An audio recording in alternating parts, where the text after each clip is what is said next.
आइए अब इस पाठ की अंतिम चौपाई देखते हैं। कहेउ लखन मुनिशील तुम्हारा, को नहीं जान विदित संसारा। कहेउ लखन, लक्ष्मण जी कहते हैं कि हे मुनि, कहेउ लखन, लखन यानी लक्ष्मण जी कहते हैं मुनि, हे मुनि, शील तुम्हारा, तुम्हारे शील के बारे में, तुम्हारे बारे में, तुम्हारे व्यवहार के बारे में, को नहीं जान विदित संसारा, को नहीं जान, को नहीं जानता, विदित संसार, ये पूरे संसार में विदित है, विदित मतलब ज्ञात है, पूरे संसार को पता है तुम्हारे शील के बारे में। कौन नहीं जानता, हर कोई तुम्हारे शील के बारे में जानता है, लक्ष्मण जी ऐसा कहते हैं। यानी कि परशुराम की बातों को सुनकर लक्ष्मण जी कहते हैं कि हे मुनि, आपके शील को, आपके व्यवहार को, आपके क्रोध को, हर को आप कौन नहीं जानता, हर कोई जानता है, यह सारे संसार में ज्ञात है, या सारे संसार द्वारा जाना जाता है। माता पिता ही उरिन भय नीके, आपने अपने माता और पिता के ऋण से अपने को ऋण मुक्त कर लिया। कैसे उरिन, उरिन मतलब ऋण मुक्त करना। आपने अपने आप को माता और पिता के ऋण से मुक्त कर लिया। भय नीके, ठीक ही मुक्त हो गए।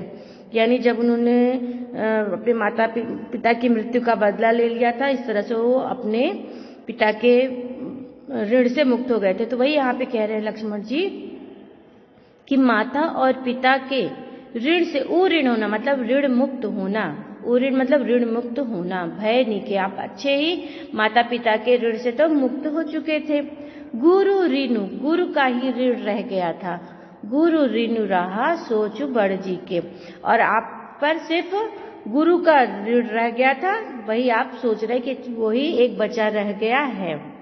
सो जनु हमरे ही माथे काढ़ा, सो जनु वही लग रहा है, जनु मतलब जनाई पड़ रहा है या जब पता चल रहा है, सो जनु वो हमें पता चल रहा है, हमरे ही माथे काढ़ा, वो लग रहा है कि हमारे ही माथे मढ़ दिया गया है, वो लगता है वो ऋण हमारे माथे ही मढ़ा जाएगा।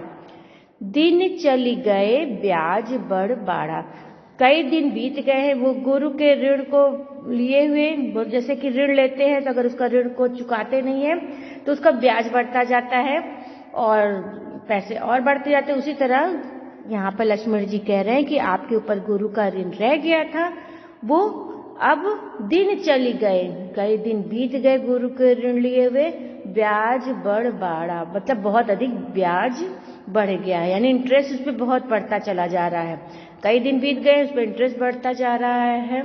तो अब आनी व्यवहारिया बोली, अब आनी, अब आइए और आकर व्यवहारिया बोली मतलब बताइए, हिसाब किताब बताइए कि कितना हुआ। ठीक है भाई, चलो मान लेते हैं गुरु का ऋण बहुत ज्यादा हो गया है, बहुत दिनों से आपने गुरु ऋण नहीं चुकाया है तो वो बहुत ज्यादा बढ़ गया, इसलिए अब आइए, अब आनी, अब आइए व्यवहारिया बोली और हिसाब किताब करके बताइए मुझे कितना हो गया ऋण। तुरंत देव मैं थैली खोली, तुरंत दे मतलब मैं तुरंत दे दूंगा। कैसे? थैली खोली, मैं अपने थैली को खोलकर जितना भी होगा हिसाब किताब में जितना भी आएगा वो सारा का सारा मैं थैली खोलकर तुम्हें दे दूंगा। यानी यहाँ पे लक्ष्मण जी परशुराम से कहते हैं कि भाई आपके ऊपर अपने माता पिता का ऋण था वो तो चुका दिया, लेकिन अभी लगता है गुरु का ऋण नहीं चुका पाए हैं, जो बच गया है लगता है वो मेरे मत्थे ही मढ़ दिया जाएगा। इसलिए भाई एक काम करिए, आप आइए और हिसाब किताब करके मुझे बताइए कि कितना हुआ, मैं तुरंत उसको चुका दूंगा। सुनि कटु वचन कुठार सुधारा, लक्ष्मण जी के इस कटु वचन को सुनकर परशुराम ने कुठार सुधारा, कुठार मतलब वही फरसा, सुधारा मतलब अच्छे से पकड़ लिया।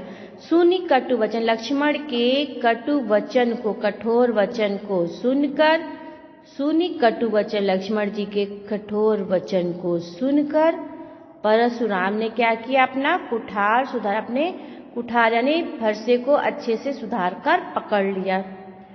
जब उन्होंने मतलब आक्रमण के मुद्रा में जब आ गए तो हाय हाय सब सभा पुकारा, उनको इस तरह देखते हुए सारी सभा क्या कह रही है, हाय हाय करते हुए पुकारने लगी।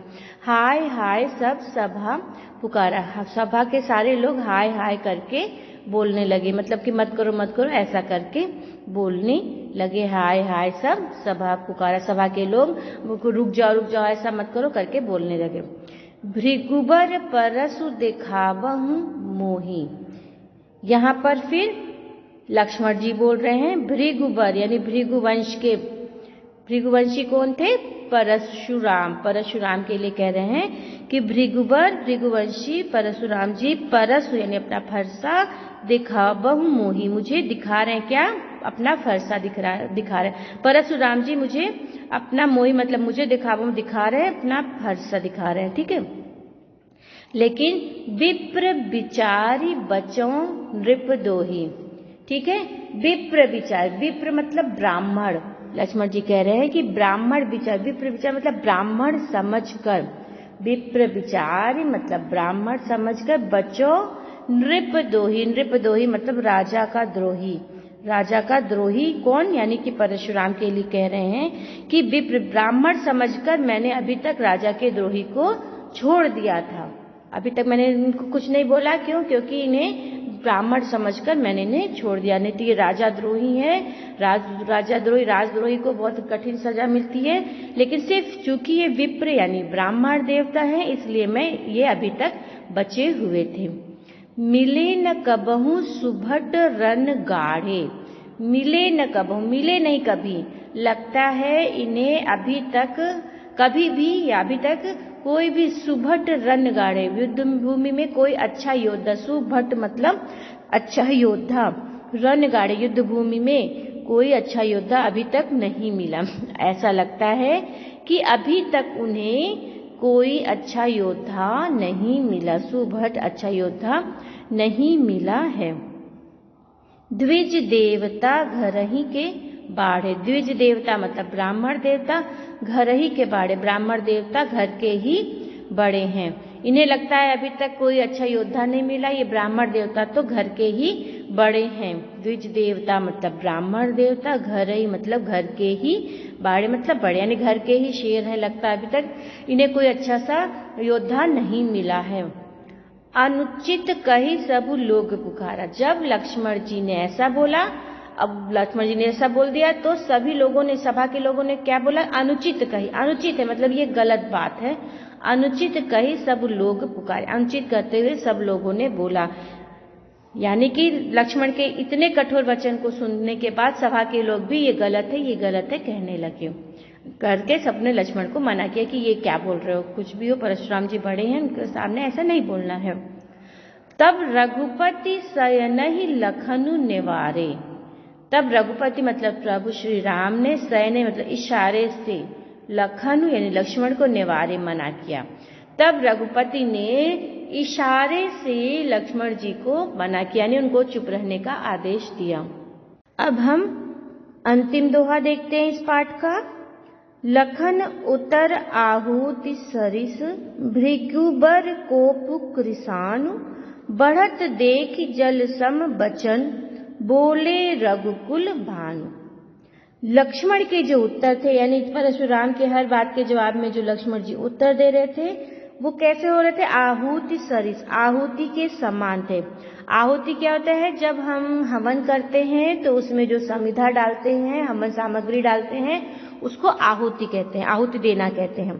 तो जैसे हम हवन करते समय जब आहुति डालते हैं तो अग्नि बढ़ जाती है, उसी तरह से उन लक्ष्मण जी के उत्तर भृगुवर कोप कृशान, भृगुवर यानी परशुराम की क्रोध अग्नि में आहुति के समान लग रहे थे, यानी कि लक्ष्मण के उत्तर आहुति के समान थे जो भृगुवर के परशुराम के क्रोधाग्नि को बढ़ा रहे थे।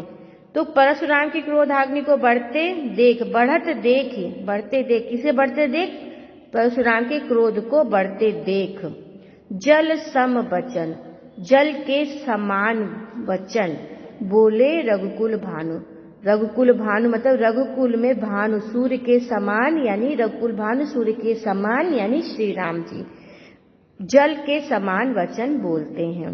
जैसे अग्नि बढ़ती है तो उसमें हम जल डालते हैं, पानी के छींटे देते हैं तो वो थोड़ी शांत हो जाती है। उसी तरह लक्ष्मण के उत्तर जब आहुति के समान होने लगे, जो परशुराम के क्रोध को बढ़ाने लगे, तो परशुराम के क्रोध को बढ़ते देखकर जल के समान मधुर वचन रघुकुल के भानु यानी रघुकुल के सूर्य यानी श्री राम बोलते हैं। यहाँ पर हमारा पाठ समाप्त होता है।